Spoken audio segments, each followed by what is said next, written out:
थोड़ा-सा अतरंगी कह सकते हैं कमेंट दिया है टॉस अपडेट के समय। मैं दोनों से ये सवाल पूछना चाहूँगा ताउस भाई सॉरी आकाश भाई और रुद्रांश। जिस तरीके से जॉस बटलर ने कहा कि हम टॉस जीतकर बहुत खुश हैं, उन्होंने कहा कि आज हम 4 इम्पैक्ट सबके साथ खेल रहे हैं। तो कहीं न कहीं वो डिग कर रहे हैं और वो कनकशन सब की जो कंट्रोवर्सी है उसको वो धूमिल नहीं होने देना चाहते हैं। क्या कहना चाहेंगे इस पे? बिल्कुल, आप चाहे वो कोई इंग्लैंड का फॉर्मर क्रिकेटर हो या मीडिया हो, हमने आज से पहले we have seen it already कि इंडिया आके कुछ भी अगर थोड़ा बहुत उनको दिक्कतें होती हैं तो हल्ला उससे कई गुना ज्यादा मचता है। Earlier we have seen it with the pitches, क्योंकि हमेशा हमारे मेहमानों को टर्निंग ट्रैक से दिक्कत होती थी। अब जो कॉन्कशन सब एक नया उनको मिसरा मिल गया है जिसपे वो बात कर सके, और अब वही कहते हैं ना कि बात निकली है तो दूर तलक जाएगी। आई थिंक यहाँ पे वही हो रहा है, बिकॉज इस पर भी हमने कई बार चर्चाएं की हैं। कॉन्कशन सब यहाँ पे मैं जिस्ट में एक छोटे में इसको मैं रैप करने की कोशिश करूंगा कि क्या हुआ था पुणे में।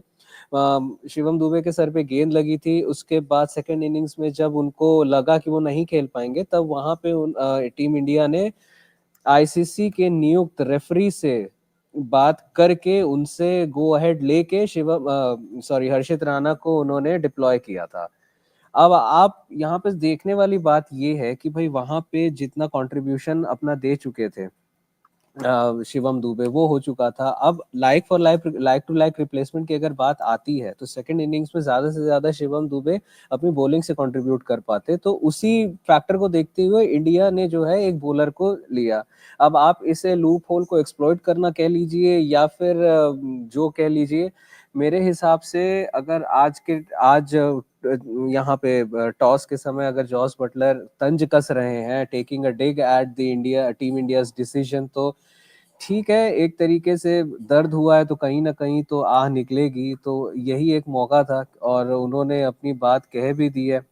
अब जब आईसीसी यू नो आईसीसी के नियुक्त किए हुए रेफरी ने जब कोई आवाज नहीं उठाई, जब उन्होंने गो अहेड दे दिया, तो मुझे नहीं लगता चाहे वो मीडिया हो, चाहे फॉर्मर क्रिकेटर जिनको हम एक्सपर्ट्स कहते हैं, या फिर जो प्लेयर्स प्लेइंग 11 में हैं, उनको किसी प्रकार की आपत्ति होनी चाहिए। अगर उनको लग रहा है कि एक प्लेयर के आ जाने से पूरा गेम बदल गया, तो आई थिंक वो इस बारे में गलत सोच रहे हैं, और being a captain he should be looking at other aspects of the game. क्योंकि अब इसी पॉइंट पे मैं एक चीज और कहना चाहूंगा यहाँ पे कि अगर ऐसी कुछ चीजें इंडिया के साथ होती हैं, ठीक है, मान लीजिए कि कुछ ऐसा ऑपोजिशन ने कुछ ऐसी टेक्टिक अपनाई कि जिसकी वजह से रिजल्ट पे इम्पैक्ट आया और इंडिया मैच जीत हार जाता है, तो उसके बाद प्रेस कॉन्फ्रेंस में ही अगर कैप्टन उसको एड्रेस करते हैं, तो I think they do not tend to stretch it to the next game और बियॉन्ड दैट। यहाँ पे जॉस बटलर ने वो चीज की है, ठीक है, उनका फ्रस्ट्रेशन शायद खत्म नहीं हुआ है, बट अब ये सब करके कोई फायदा नहीं है। अगर वो 4 इम्पैक्ट प्लेयर लेकर आ रहे हैं, वेल इनफ, पूरे 11 के 11 इम्पैक्ट प्लेयर खिला दें, वेल इनफ, ये उनकी स्ट्रैटेजी हो सकती है। एंड आई थिंक कि ये हमने देखा है हमेशा से, पिछले सीरीज में भी देखा था, 2021 में भी देखा था कि इंडिया को एटलीस्ट वाइट बॉल में किसी बायलैटरल में हराना उतनी आसान बात नहीं होती है। और अब जब सीरीज भी हार चुके हैं तो मुझे नहीं लगता कि I would call it a foul cry, nothing more than that.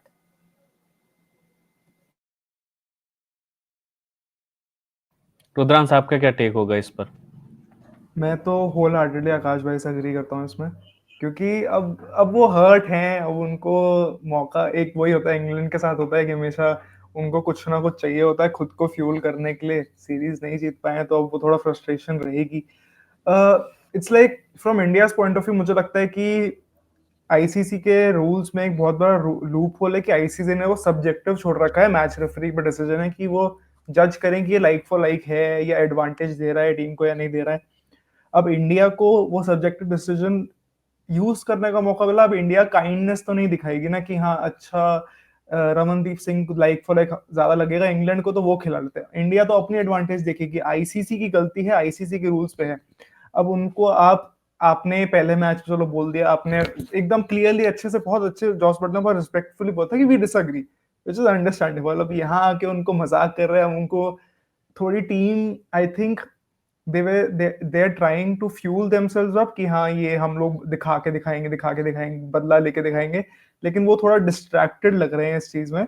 और वो distraction I think India can use, it's a good opportunity for India to use that distraction and put up a good score कि हाँ बिना किसी कॉन्क्वेशन substitute के भी हम series जीत जाते, क्योंकि अगर यहाँ जीतेंगे तो 4-1 हो जाएगा, फिर तो इंग्लैंड के पास कुछ बोलने के लिए मौके बचेगा नहीं।